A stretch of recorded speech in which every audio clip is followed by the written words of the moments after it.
मित्रांनो नमस्कार. आज 26 जानेवारी 2026 आहे. तर आहे आमचे आचार्य साहेब आपल्या ग्रीन पॅन्ट कंपनीचं काम करतात, एजन्सी घेऊन काम करतात त्यांनी. तर त्यांच्या हातावर हा एक प्लॉट आहे गव्हाचा. ह्याला काय काय दिलं सर? DAP प्रोम DAP 2 पोती बरं. हां, ही फवारणी. फवारणी अच्छा, ग्रो आणि नायट्रोकिंग फक्त एकच फवारणी. एकच फवारणी. अच्छा. आणि DAPचे 2 बॅग DAP 2 पोती. 2 बॅग दिलं का?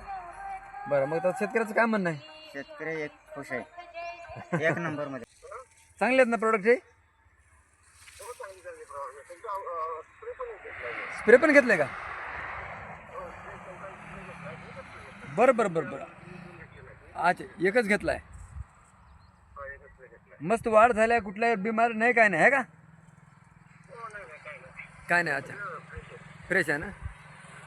ग्रीन पॅन्ट कंपनीचे प्रोडक्ट आपल्या सांगली जिल्ह्यामधल्या सर्व शेतकरी बांधवांना मी एवढं सांगेन की द्राक्षे, गहू, हरभरा, सोयाबीन, ऊस, प्रामुख्याने ऊसाला सगळे प्रोडक्ट आपण वापरावं. उत्पादन 100% वाढेल. धन्यवाद.